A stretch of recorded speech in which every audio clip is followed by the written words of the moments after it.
Vamos abrir 1 Coríntios capítulo 5, verso 7, a parte B do versículo. 1 Coríntios capítulo 5, verso 7, parte B. Pois também Cristo, nosso Cordeiro Pascal, foi imolado. Amém. Senhor, fala com a tua igreja, traz ao nosso coração a tua verdade.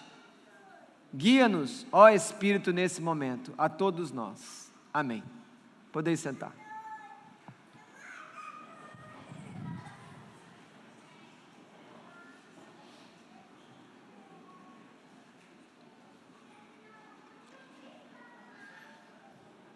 Esse texto que Paulo escreve à igreja de Corinto, que, segundo estudiosos, é uma igreja muito difícil de pastorear, porque parece que todo tipo de problema acontece nessa igreja. Alguns chamam ela de a igreja complicada. Quando ele chega aqui ao capítulo 5, ele vai falar sobre a questão do pecado, das impurezas na igreja. E quando chega esse ponto do verso 7, ele fala assim, no começo do verso 7, lancem fora o velho fermento. O que ele está querendo dizer com isso? Deixem o pecado. Deixem o pecado. E em seguida, o que ele fala? Porque Cristo, e aqui tem uma coisa interessante, né? Ele fala, deixem o pecado, porque Cristo, o nosso Cordeiro Pascal, foi imolado. Ele foi morto. Imolado é ser morto. Quando a gente fala Páscoa, o que a maioria das pessoas do mundo lembra? Que animal que eles associam da Páscoa? Coelho. Coelho da Páscoa. De alguma maneira, essa é uma grande perversão daquilo que é a verdadeira Páscoa. Porque olha aqui, Cordeiro, eu posso falar Cordeiro da Páscoa. Quando foi lido o texto para vocês sobre a Páscoa, no tempo do rei Josias, que foi um tempo onde o povo estava longe de Deus, porque eles tinham perdido as escrituras. Mas então, quando eles estão reformando o templo, quando eles quebram uma parede, eles encontram ali as escrituras, a lei de Moisés, e quando ele lê aquilo, ele se quebranta e ele então começa a reformar toda a vida religiosa de Israel. E eles começam a buscar a Deus. Por isso que ele vai mandar fazer a Páscoa, porque ele vai ler lá que tinha que fazer a Páscoa, porque era uma festa solene, era uma festa memorial que tinha que ser feita. Mas então, trazendo para os dias de hoje, não é coelho da Páscoa, é o Cordeiro da Páscoa, que é Cristo. Vocês percebem como jeitosamente, colocando um bichinho criado por Deus, que é o coelho, que é engraçadinho, que dá os pulinhos, que tem a orelhinha, que lembra o perna longa, mas que não tem nada a ver com Jesus, porque não foi o coelhinho que morreu na cruz, foi o Cordeiro, foi Cristo, Ele que é a Páscoa. O coelhinho é mais um animal belo, criado por Deus, mas nós não podemos deixar essas coisas, às vezes, tomarem conta da visão de mundo dos nossos filhos também. Tudo bem, não vamos abandonar o chocolate é de Deus. Alguns precisam tomar cuidado. Lembrando que chocolate branco não é chocolate. Eu chamo o chocolate branco de gordura e açúcar. Então, se você pegar qualquer gordura e colocar açúcar, é a mesma coisa que chocolate branco. Se eu estou assim, nossa pastor, eu gosto tanto de chocolate branco, desculpa ser verdadeiro com você. E os melhores chocolates nem tem muito açúcar, ele tem muito cacau. Mas voltando aqui, para aquilo que Paulo está falando, então nós estamos à Páscoa. Jesus é a nossa Páscoa. Jesus é a tua Páscoa, ó filho e filha de Deus. E eu quero começar aqui chamando você para deixar aí aberto em 1 Coríntios capítulo 5, mas vai lá comigo em Êxodo capítulo 12, abre lá comigo, Êxodo 12. Vamos ler como que foi essa Páscoa.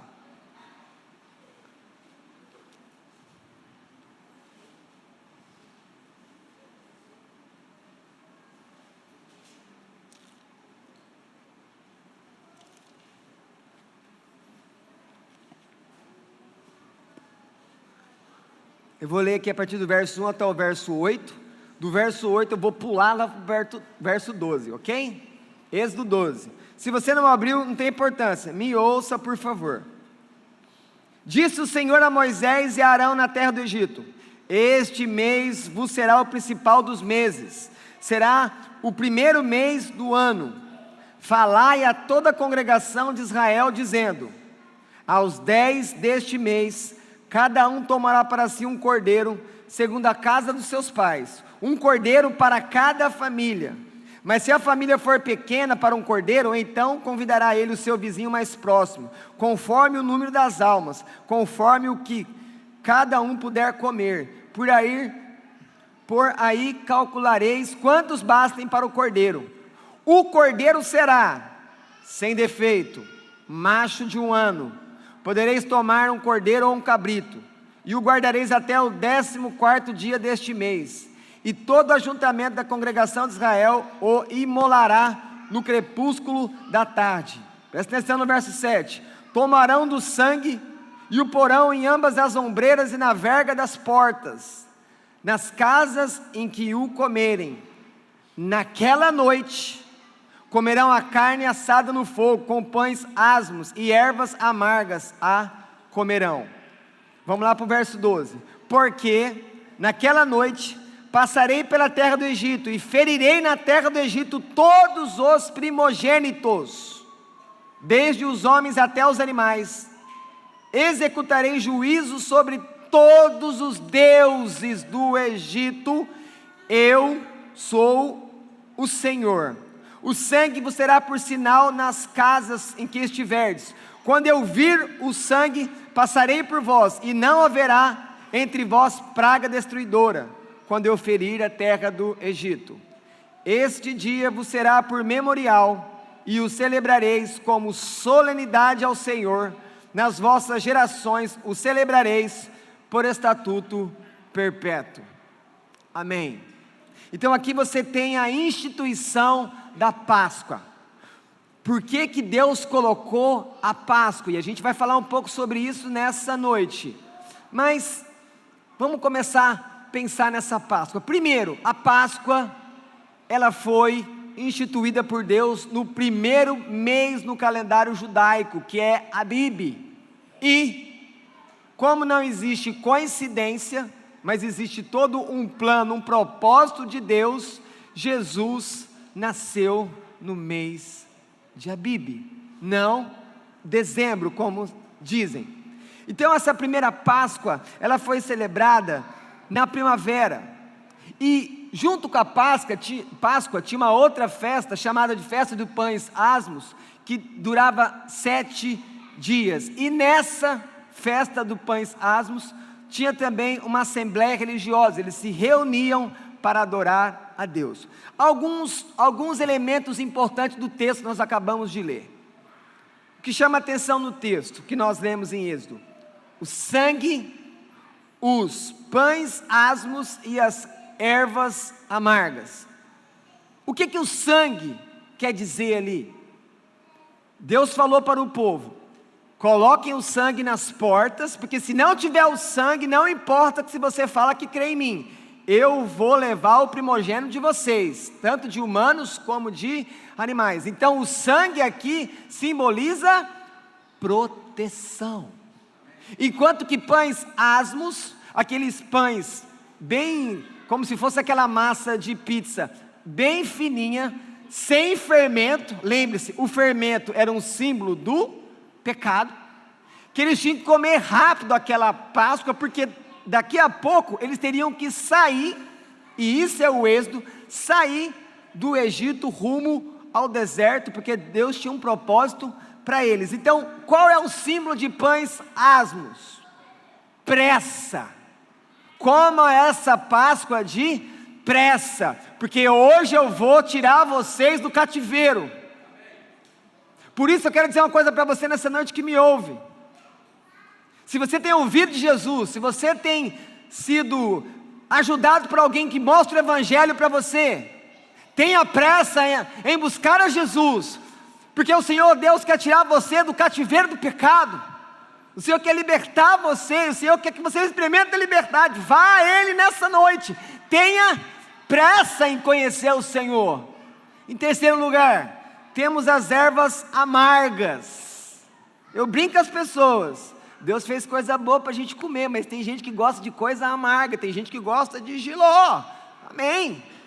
Mas ervas amargas aqui, eles comeram ervas amargas para eles lembrarem do sofrimento deles que eles passaram no Egito. Esse é o símbolo dessas ervas amargas: opressão, sofrimento, servidão. Chama a atenção também o verso 12 desse capítulo de Êxodo aqui, quando Deus institui. E aí no final do verso 12, acompanha comigo, o que Deus fala no final do verso 12? Ele diz assim, ó: executarei juízo sobre todos os deuses. E ele fala o que no final? Eu sou, presta atenção aqui, na verdade quando a gente olha e a gente chama das 10 pragas, a gente cantou uma música aqui, a primeira música, que falava as maravilhas de Deus. Então eu posso olhar aquela palavra ali, ao invés de pragas, mas olhar como maravilhas de Deus, ações miraculosas. Se você olhar para as 10, as 9 primeiras sempre tem a mediação de Moisés, aquele que Deus levantou, aquele que não queria ser o líder, mas para ser ali um líder do povo e levar o povo para o deserto. Mas na 10ª maravilha, nessa última intervenção, quando Deus fala que Ele vai executar o juízo, não tem mediação. O que isso quer dizer? O próprio Deus vai agir diretamente contra aqueles que estão oprimindo o seu povo. E eu trago uma outra aplicação para você. Você acha que Deus não está vendo as pessoas oprimir você no trabalho? Você acha que Deus não está vendo pessoas, às vezes, na própria família, fazendo você de chacota? Deus está vendo que às vezes você está sofrendo por você permanecer firme em viver na verdade e fazer aquilo que é correto, porque aqueles que oprimem os que são de Deus, é o próprio Deus que faz vingança. Ore por essas pessoas, ore por essas pessoas, porque é de Deus que vai vir o juízo para qualquer pessoa que se levanta contra a igreja, que se levanta contra os filhos e as filhas do Deus Altíssimo. Porque como que nós temos convicção dessas coisas?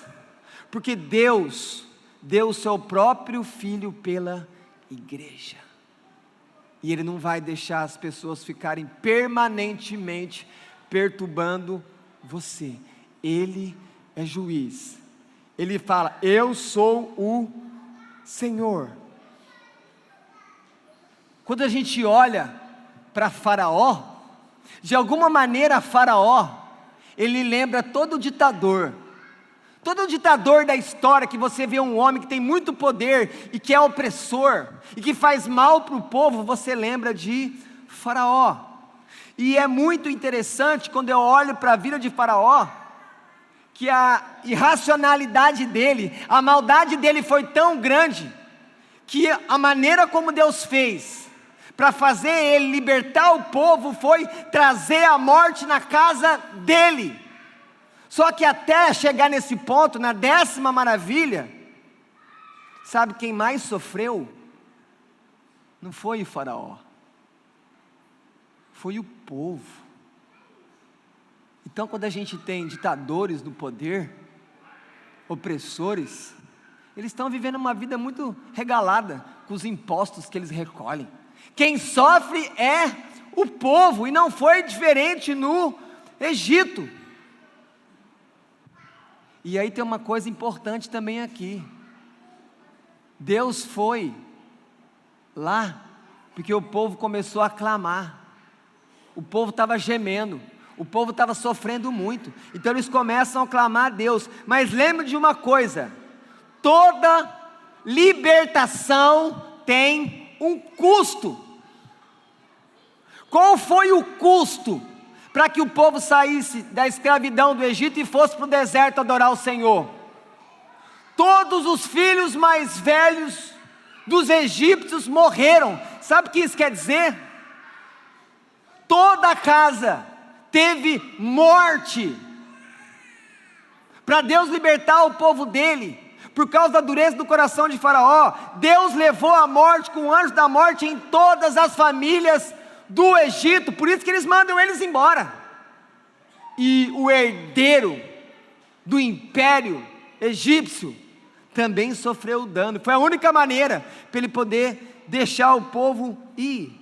Então perceba como Deus tem o controle, Ele sabe quando uma nação está sendo opressora, e Ele vem então ali nessa 10ª maravilha, para confrontar o poder do império egípcio, porque Ele tinha um propósito, Ele queria acabar com a escravidão de todo o povo, só que para acabar com a escravidão, isso teve um preço.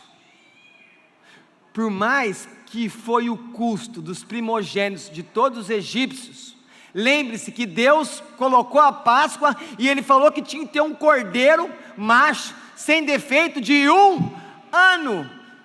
Quantos cordeiros dos israelitas foram imolados, sacrificados, para que pegassem o seu sangue, e passasse nas portas e protegesse aquele povo?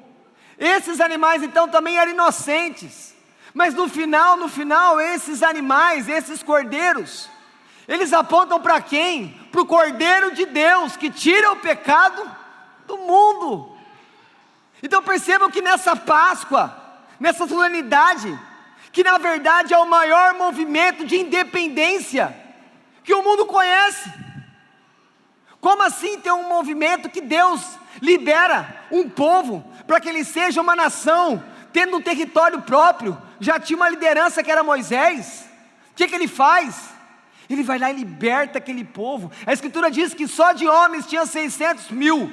Se você pensar em crianças e mulheres, dizem estudiosos que era uma população de aproximadamente 3 milhões de pessoas.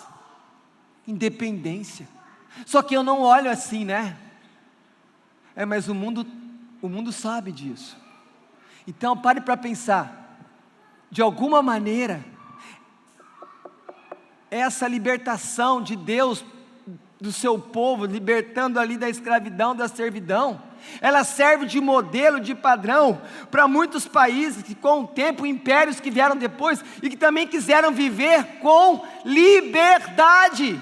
O êxodo não é só uma questão de olhar a Páscoa, o povo indo para outro lugar, mas é uma questão de Deus mostrando que Deus fez o homem para viver em liberdade, que não há prazer em Deus quando uma nação oprime a outra, não. Mas eu preciso lembrar também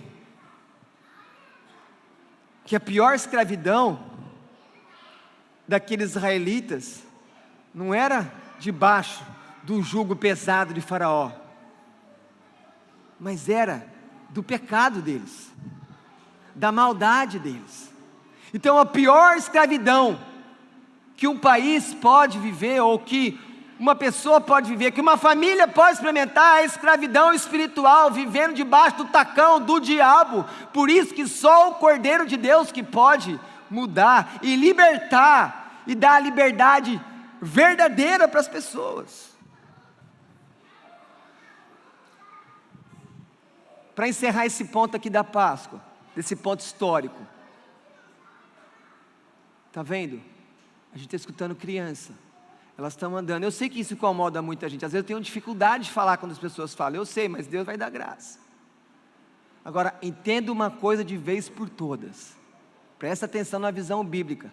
Como é que foi celebrada essa Páscoa? Deus falou assim: pega os homens, peguem as mulheres, os anciãos reúne, deixa as crianças lá do lado, no fundo. É isso que está acontecendo aqui? Deus não tirou as crianças da cerimônia da Páscoa. Elas estavam lá. Aquelas crianças viram na porta das casas delas o sangue, e o pai tinha a obrigação perante Deus de falar o que era. O que isso quer dizer para nós nessa noite?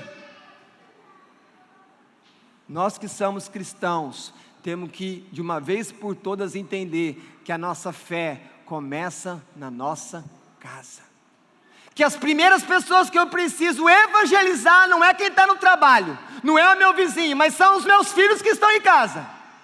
São os primeiros que eu preciso falar do evangelho. A primeira pessoa que eu preciso falar que o coração é mau não é do meu vizinho, quando coloca o som alto, é para o meu filho quando ele mente.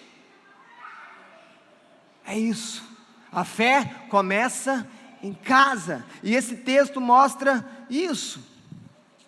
No segundo ponto, quando Paulo fala de Cordeiro Pascal, voltando agora ao texto de Coríntios, ele diz que Cristo, o nosso Cordeiro Pascal, como é que eu escuto isso?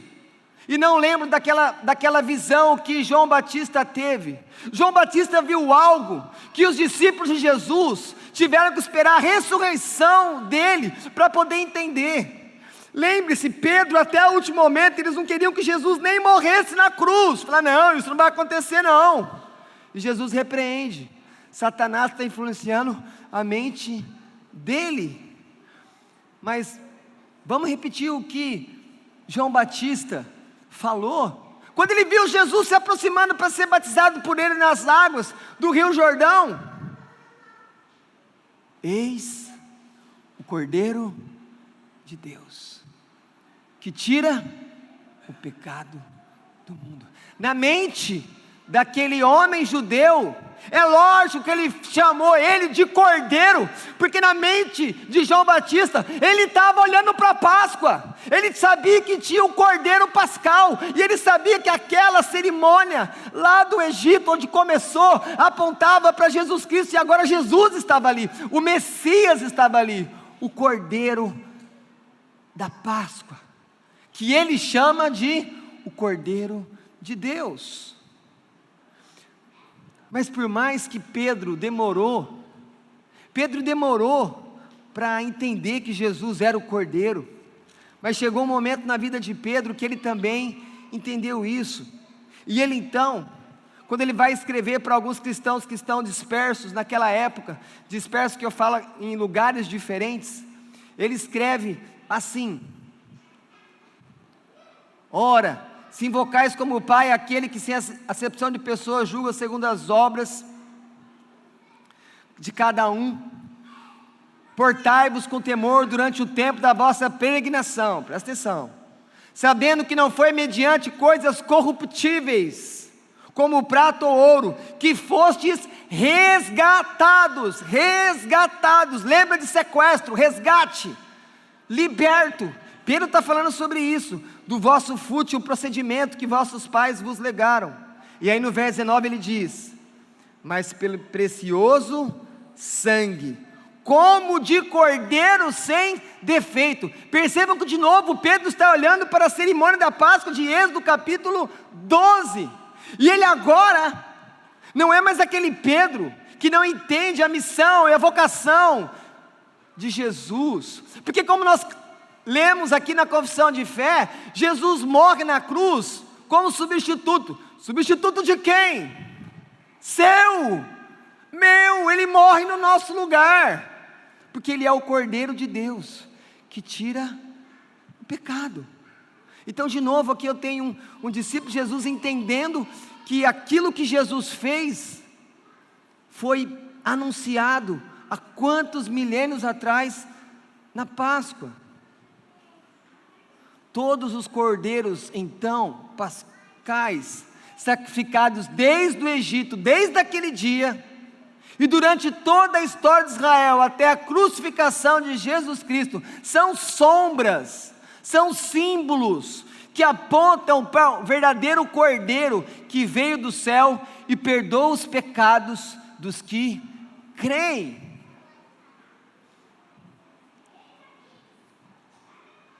As pessoas que participaram daquela Páscoa mostraram fé no que foi dito para elas. Como? Quando elas celebram a cerimônia. Porque alguma pessoa podia se falar: não, Deus não vai fazer isso, Deus é um Deus de misericórdia, Deus não vai matar todos os primogênitos do Egito, Deus não vai fazer isso, certo? Quantas coisas que você às vezes olha e fala assim: Deus não vai fazer isso, mas não é o que a Escritura diz. Então quando eles celebram aquela Páscoa, exatamente como Deus ordenou, o que você percebe? Que eles tiveram uma fé, mas uma fé que age, uma fé que mostra as obras, é uma fé viva. E então nós chegamos no terceiro ponto: Jesus foi imolado, Jesus foi morto. E aí tem uma questão aqui doutrinária. Por que os atenienses, por que os intelectuais, os cultos, por que as grandes mentes têm dificuldade de entender o Evangelho quando escuta um evangelista dizendo que que Deus, um Deus de amor, mas também um Deus de justiça, um Deus santo? As pessoas não costumam chamar Deus de um Deus santo e justo, mas só um Deus de amor. Envia o seu filho e ele morre na cruz por pecadores. Elas não entendem, isso não faz sentido, não tem racionalidade aos olhos dos homens. Mas aí, por quê? Por que Jesus teve que morrer na cruz? Por que Deus não salvou você de outra maneira? Por que Deus não fez isso? E aí a resposta está em Hebreus: sem derramar sangue, não tem perdão de pecados, é a lei de Deus. O Senhor é assim. Se alguém faz algo errado diante dele, presta atenção aqui, tudo que você faz de errado, Deus vai cobrar. Tudo.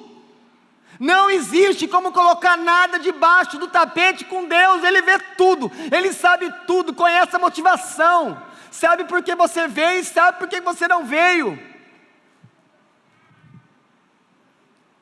Toda ofensa praticada contra Deus tem que ser justiçada, será condenada, de um jeito ou do outro. Tem duas maneiras. Só existe duas maneiras de pagar os pecados. A pior maneira é a pessoa que viver sem o Cordeiro de Deus, sem entender que essa Páscoa simboliza para a morte de Jesus na cruz, e ela vive uma vida como se não tivesse futuro, só existe o aqui e agora, e ela vive todos os prazeres, ela vive todas as bênçãos de Deus, mas aí quando ela morre, de novo eu uso Hebreus, ao homem está ordenado morrer uma só vez, vindo depois disso o juízo, julgamento. Todos vão passar por julgamento de Deus. Então percebam, as pessoas que não encontram o Cordeiro da Páscoa, o Cordeiro de Deus que tira o pecado, elas vão ter que pagar os pecados delas eternamente a Deus no inferno. Essa é uma maneira de Deus ser santificado, porque Deus é santo, Deus é justo. Mas tem uma outra maneira. Por isso que a gente precisa entender que Jesus, ele faz um sacrifício vicário. O que é vicário? Quer dizer substituto. Para Deus não ter que colocar uma pessoa no inferno, e ela ter que pagar ali eternamente por todos os pecados, ofensas e delitos, Ele mandou o Filho dEle para morrer no lugar de pecadores.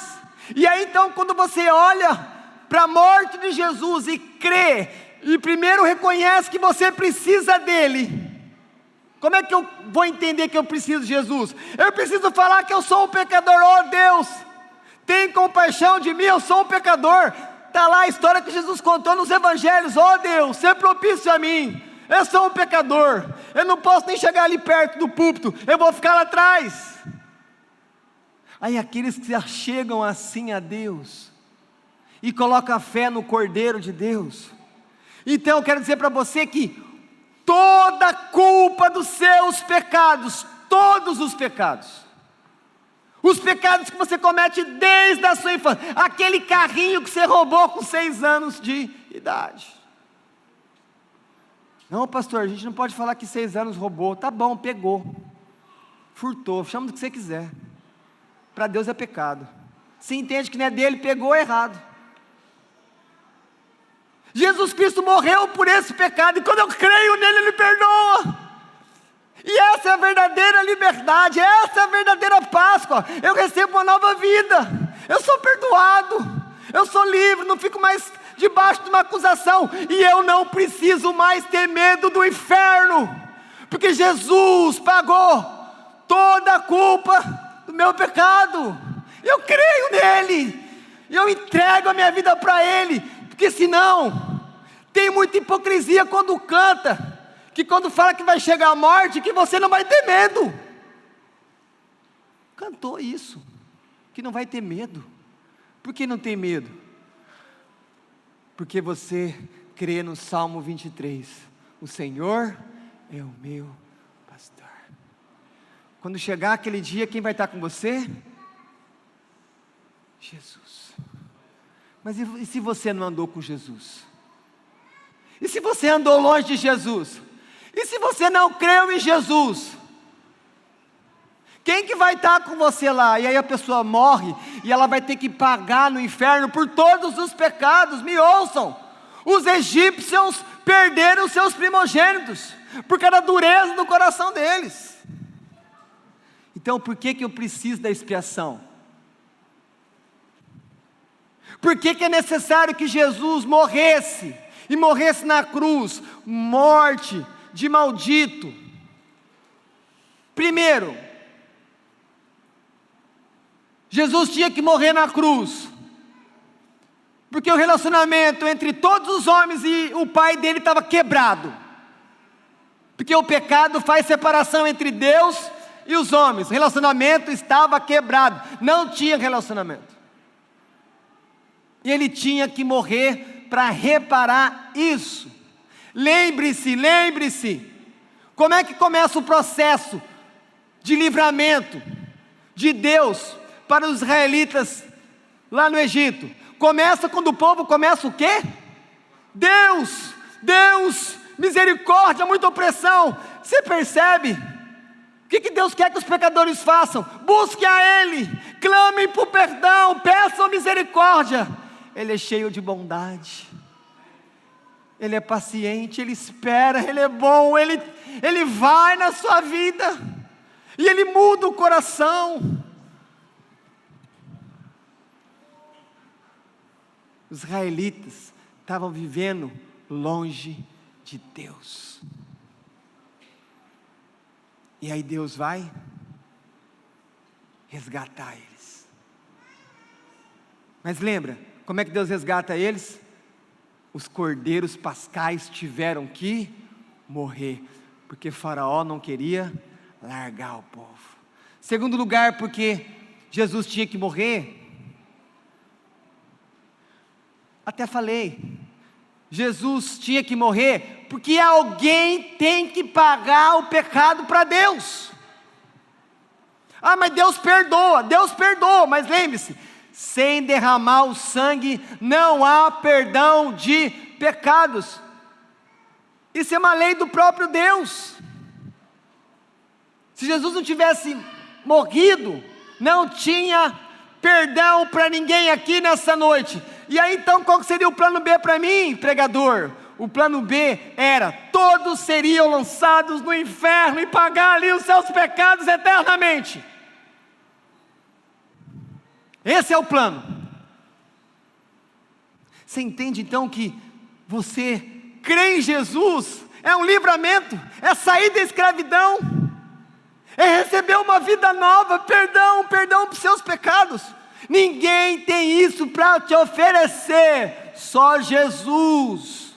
Nenhuma religião tem um Deus que morre pelos seus, só o cristianismo.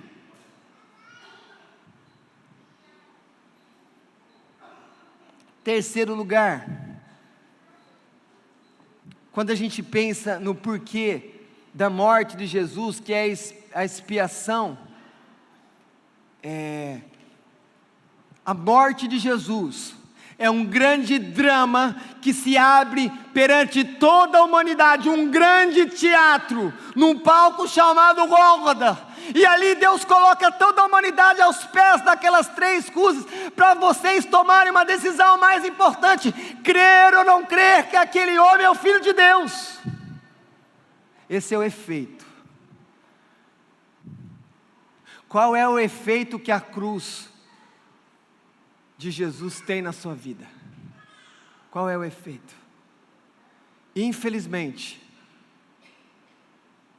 mesmo que Jesus morreu na cruz, a maioria das pessoas que Deus criou vai continuar andando na porta larga, no caminho espaçoso, e elas vão ter que dar conta dos seus próprios pecados, porque elas não colocaram fé.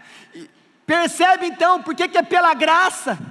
Deus salva, você simplesmente põe fé naquilo que Deus fez. Resumindo, você não faz nada, Deus faz tudo. E aqui eu quero diferenciar as 2 únicas religiões do mundo, presta atenção. Só tem 2 religiões no mundo. Vou repetir para você prestar atenção, olhar para mim. Só tem 2 religiões no mundo. Uma religião que o homem tem que fazer alguma coisa para Deus aceitar ele e ser salvo. Essa é uma. Todas as religiões são assim. O homem tem que fazer alguma coisa. Aí tem o cristianismo. Deus faz tudo e você recebe pela fé. Você só recebe. Você não faz nada. Mesmo sendo libertos do poder do pecado, nós continuamos caindo no pecado. Se Deus fosse analisar a maneira como que você anda em santidade, para salvar você ou não, você seria reprovado. Deus não salvaria você.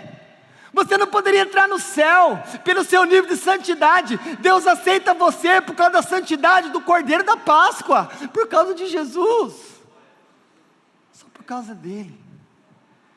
Abandona toda a fé nas suas obras, toda a fé no seu comportamento, abandona toda a esperança que você tem nessa vida religiosa, creia somente no Cordeiro de Deus que tira o pecado. É a fé nele que salva você, não é a fé em você, não é a fé no seu comportamento. Em 4º lugar, Jesus tinha que morrer na cruz, para que acontecesse a maior transação do universo. Aí quem mexe com dinheiro já pensou, né? Maior transação do universo.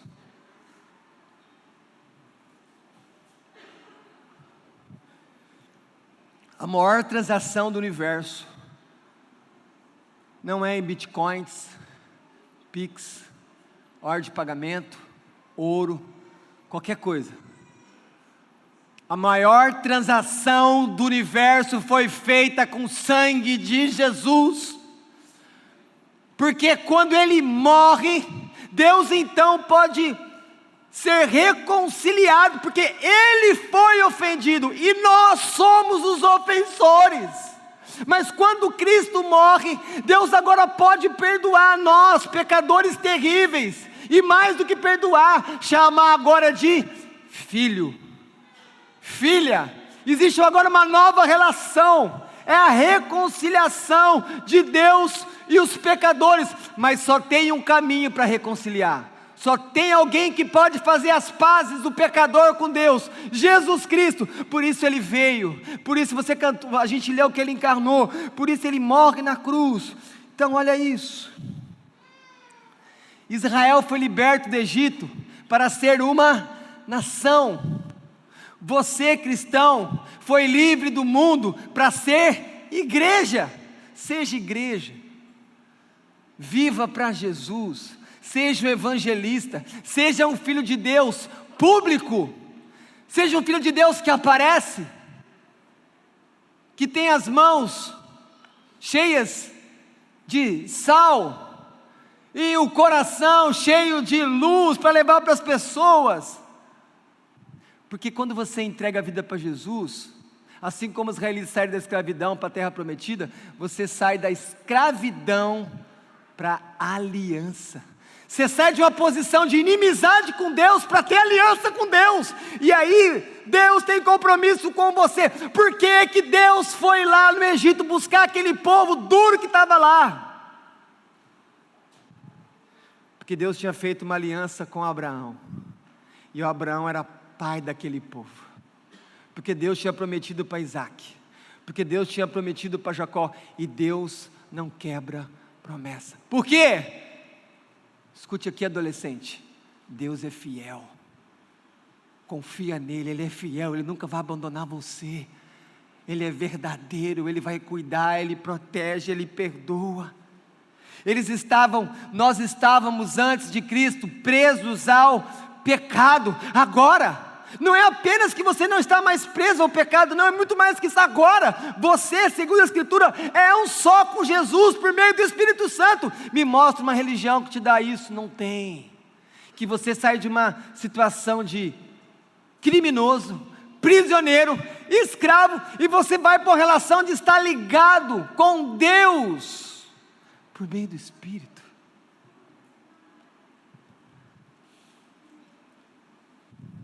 A Páscoa, celebrada no Egito, fornece um padrão da expiação de Cristo.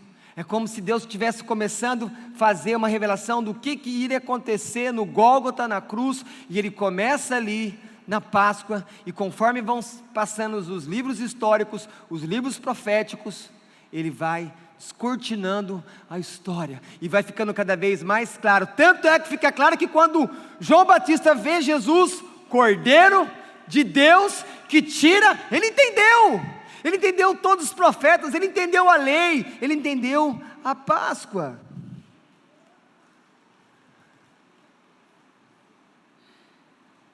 O que está na porta do seu coração? O que está na porta do seu coração?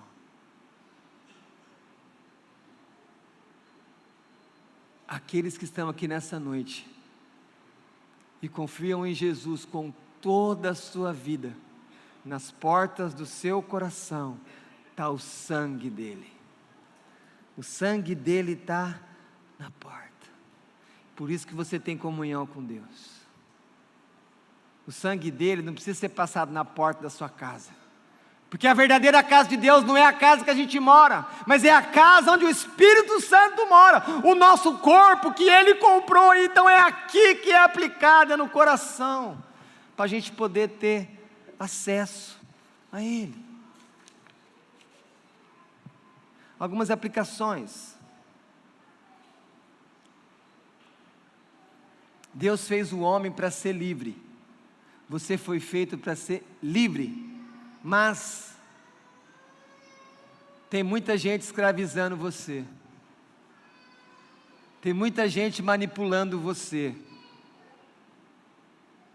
tem muita gente tratando você não como pessoa, mas como coisa, e procurando obter vantagem econômica através da sua vida, do seu tempo, dos talentos que Deus te deu. Até quando? Até quando você que foi liberto por Jesus, para conhecer a verdade, vai se deixar escravizar de novo?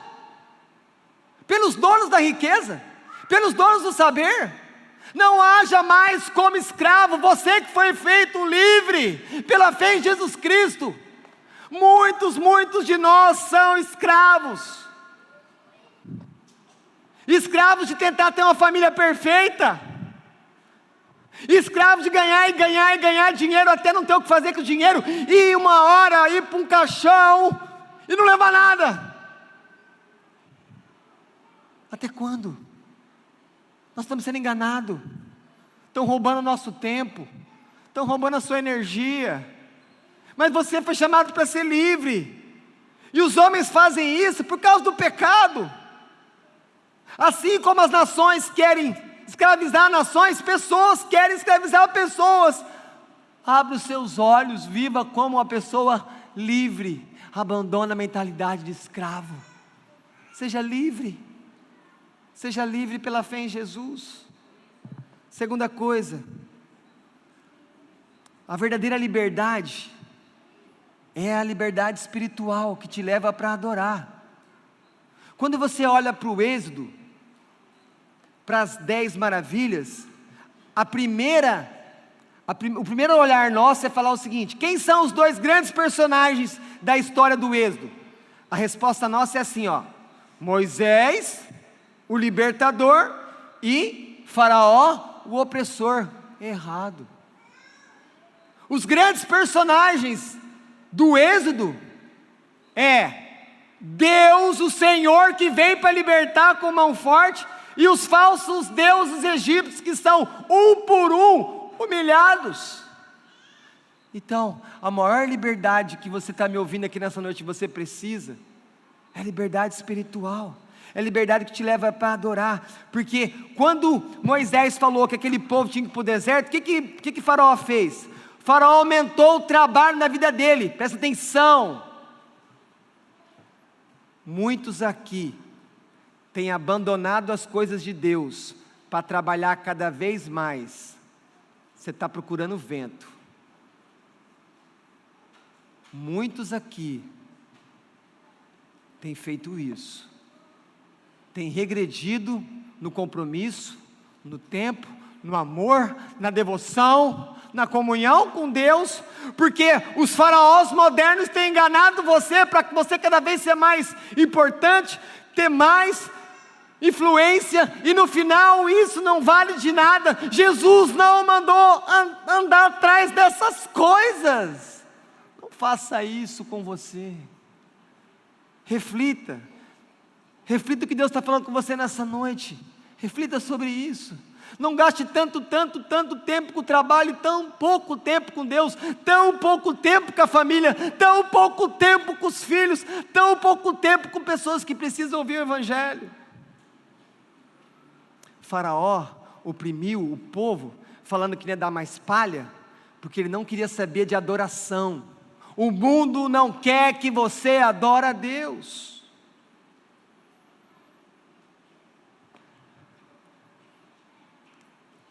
Tenha paciência, porque uma coisa é você ser liberto, outra coisa é você viver totalmente livre.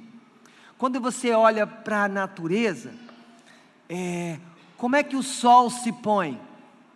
O sol não está lá, de repente ele some, não, ele vai de maneira gradual, de maneira lenta. Como é que as estações do ano passam? Você não percebe, de repente alguém te fala que mudou a estação, você não percebe, vai de maneira lenta. Quanto tempo demora para gerir um bebê no ventre de uma mulher?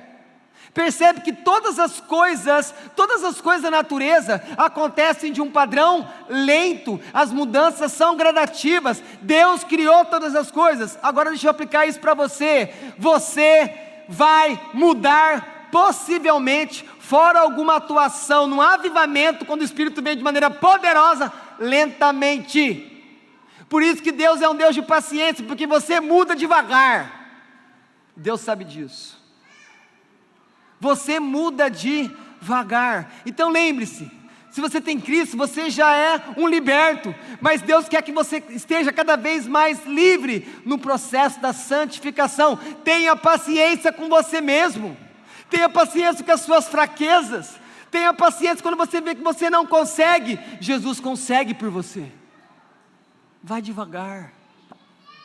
Deus sabe que você é uma tartaruga espiritual. Deus sabe que você tem dificuldade de obedecer, de ouvir. Ele sabe disso. Por fim, queridos, você que já entendeu que você é pecador e pôs a sua fé em Jesus, agora você tem uma nova identidade. Assim como os hebreus saíram do deserto e eles saíram do Egito e foram para o deserto para adorar, você também tem uma nova identidade. Você é um filho e uma filha de Deus. Você foi arrancado do mundo com as mãos fortes de Deus, e você agora pertence ao reino de Deus, e nesse reino de Deus você foi colocado num lugar chamado igreja. E agora você não vive mais como você vivia no mundo, mas você vive conforme o estilo que está na palavra. E você foi chamado para viver separado do mundo, viver para Deus. Só que você só consegue isso se você viver sempre focado, com fé no Cordeiro da Páscoa, no Cordeiro de Deus. Porque sem o Cordeiro não tem perdão, não tem libertação, não tem nova vida, não tem liberdade, não tem nova identidade. Isto é Páscoa: libertação, perdão, nova vida para a glória de Deus. Amém.